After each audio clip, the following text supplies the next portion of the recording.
کا جو ہمارا سبق ہے وہ ہے را اگر ساکن ہو تو پھر اس کو کس طرح پڑھنا ہے۔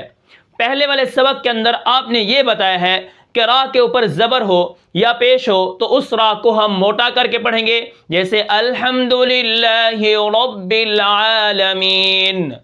اسی طرح اور را کے اوپر پیش ہے تو میں نے موٹا کر کے پڑھا، اور پھر آپ نے بتایا اگر زیر ہو تو اس کو باریک کر کے پڑھیں گے، جیسے من شر ما خلق، ٹھیک ہے۔ تو اگر را ساکن ہو تو پھر اس کو کس طرح پڑھنا ہے، ٹھیک ہے۔ آج یہ ہمارا سبق ہے اور یہ قاعدہ نمبر 2 کے تحت ہے، ٹھیک ہے۔ اب یہاں پر دیکھیں قاعدہ نمبر 2 کے اندر حضرت مصنف فرماتے ہیں کہ اگر را ساکن ہو تو اس سے پہلے والے حرف کو دیکھو، اس حرف کے اوپر کیا حرکت ہے۔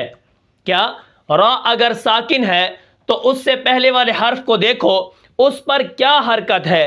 اگر پہلے والے حرف کے اوپر زبر یا پیش ہے تو پھر اس را کو موٹا پڑھیں گے، اس را کو بھی ہم کیا کریں گے، پر کر کے پڑھیں گے، جیسے بارقن یرزقون، بارقن یرزقون۔ یہ میں نے ایک ایک مثال دی ہے۔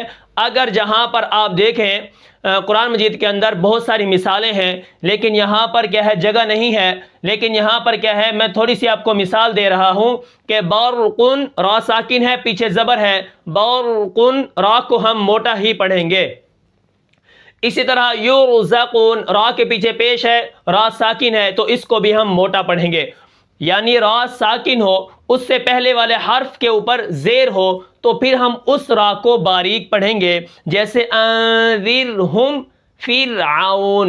یہاں پر میں نے 2 مثالیں دی ہیں، اس کی مثالیں قرآن مجید کے اندر بہت ساری ہیں جہاں پر را ساکن ہو، اس کے پیچھے والے حرف کو آپ دیکھو، اگر زبر یا پیش ہو تو اس کو موٹا کر کے پڑھو، اگر را ساکن ہو پیچھے والے حرف کے اوپر زیر ہو تو اس کو باریک کر کے پڑھو، جیسے انذر را ساکن اور پیچھے زیر ہے، را ساکن فرعون اور پیچھے کیا ہے، زیر ہے، ٹھیک ہے۔ تو اس را کو ہم باریک پڑھیں گے، لیکن ایک بات آپ نے یاد رکھنی ہے، اس باریک پڑھنے کی 3 شرطیں ہیں، لیکن ایسی را کو باریک پڑھنے کی 3 شرطیں ہیں۔ اگر ان 3 شرطوں میں سے کوئی نہ پائی جائے تو پھر وہ را باریک ہوگی، اگر ان 3 شرطوں میں سے کوئی ایک شرط آ جائے تو اس را کو ہم موٹا کر کے پڑھیں گے۔ اب آپ نے سبق کو سمجھنا ہے۔ اب یہاں پر دیکھیں، میں نے آپ کو بتایا اگر را ساکن ہو پیچھے زیر ہو تو اس را کو ہم باریک پڑھیں گے، ٹھیک ہے۔ اب اس باریک پڑھنے کی 3 شرطیں ہیں۔ شرط نمبر 1، یہ کسرہ اصلی ہو، یہ جو پیچھے ہے انذرہم، یہ کسرہ اصلی ہے، یہ زیر اصلی ہے۔ فرعون، فرعون کی جو زیر ہے یہ اصلی ہے، اور عارضی نہ ہو۔ اگر عارضی ہوگی تو پھر ہم اس را کو موٹا کر کے پڑھیں گے۔ مثال کے طور پر آپ دیکھیں، ہم ایک آیات شروع کرتے ہیں، جیسے ارجعوا یا ارجعی الی ربک راضیۃ مرضیہ۔ اب یہ جو زیر ہے، یہ جو کسرہ ہے را کے پیچھے والے حمزہ پر، یہاں پر بھی یہ زیر عارضی ہے، عارضی طور پر اس کو لگایا گیا ہے۔ مثال کے طور پر یا ایتھا النفس المطمئنہ ترجعی، ترجعی، یہاں پر حمزہ غائب ہو گیا، ٹھیک ہے۔ تو یہ جو کسرہ ہے یہ عارضی ہے۔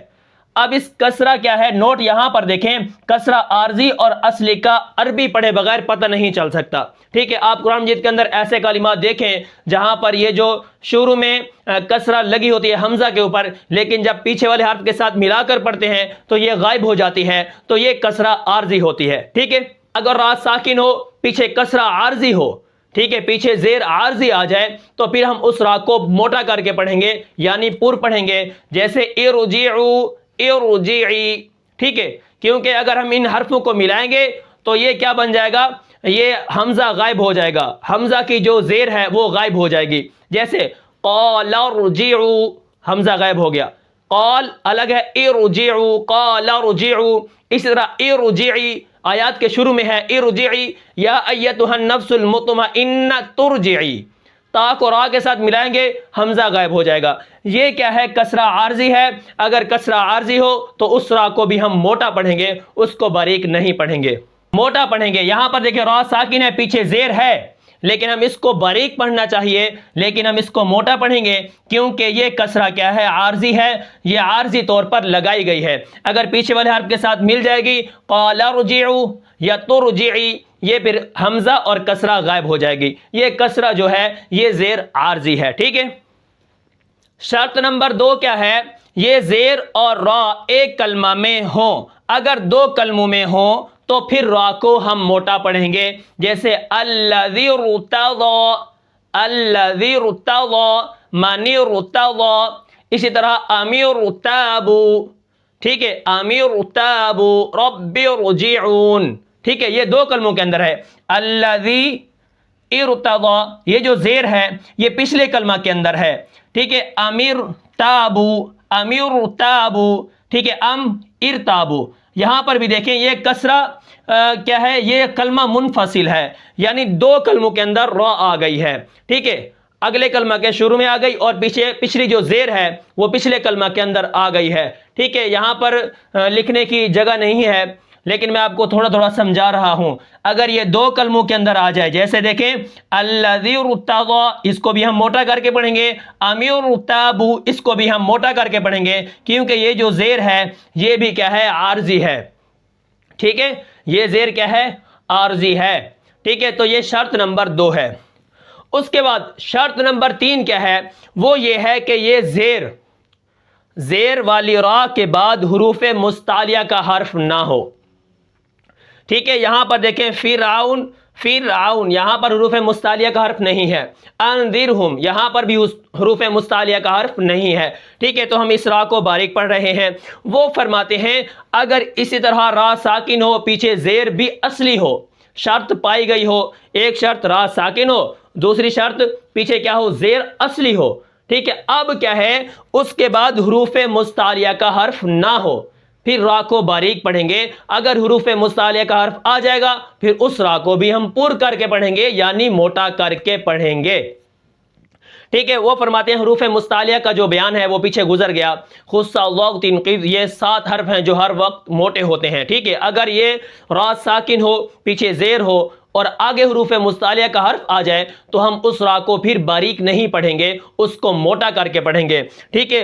اور ایسے کلمات قرآن مجید کے اندر صرف 4 آئے ہیں، 4 لفظ ایسے ہیں جو قرآن مجید کے اندر آئے ہیں، ٹھیک ہے۔ جیسے یہاں پر دیکھیں نمبر 1 قرطاس، کیا؟ قرطاس، یہاں پر دیکھیں قاف اور را ساکن ہے، پیچھے زیر ہے، یعنی بننا چاہیے قرطاس، لیکن را کو باریک پڑھنا چاہیے تھا، ہم اس کو موٹا پڑھ رہے ہیں کیونکہ آگے حروف مستعلیہ کا حرف آ گیا ہے، ٹھیک ہے۔ تو کیا بنے گا؟ قرطاس، ٹھیک ہے۔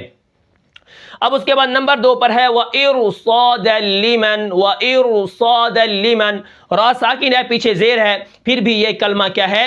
موٹا پڑھا جا رہا ہے کیونکہ آگے حروف مستعلیہ کا حرف آ گیا۔ یہاں پر جو نمبر 3 پر ہے وہ ہے فرقتن، فرقتن، اب اس را کو ہم موٹا پڑھیں گے، حالانکہ را ساکن ہے، پیچھے زیر ہے، اس کو ہمیں باریک پڑھنا چاہیے تھا لیکن ہم اس کو موٹا اس لیے پڑھیں گے کیونکہ آگے حروف مستعلیہ کا حرف آ گیا ہے جو کہ اس کے اوپر زبر بھی ہے، ٹھیک ہے۔ فرقتن اس کو بھی ہم موٹا پڑھیں گے۔ یہ قرآن مجید کے اندر 4 کلمات ایسے ہیں۔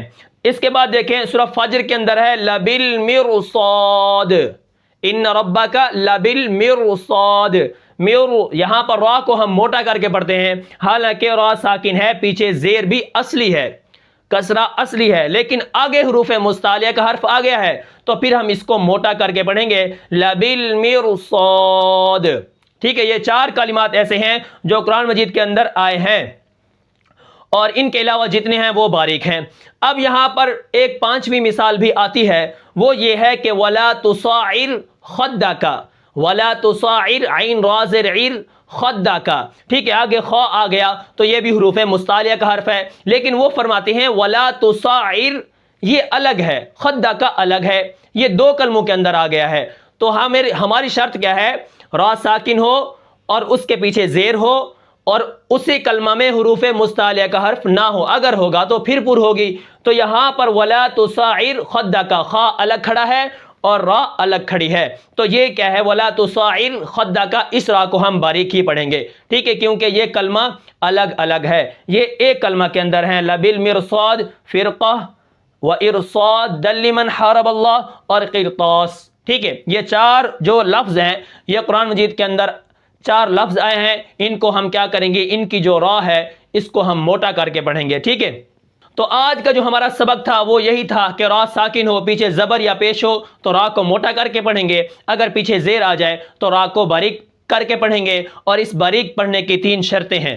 یہ حرف ہوگا تو یہ نہ ہوگا، یہ ہوگا تو اس طرح پڑھی جائے گی. تو یہ شرطیں میں نے آپ کو سمجھا دی ہیں. تو میں امید کرتا ہوں کہ آپ کو آج کا سبق سمجھ آیا ہوگا. پھر ملتے ہیں انشاءاللہ اگلے سبق میں. تب تک کے لیے مجھے اجازت دیجیے. اللہ حافظ.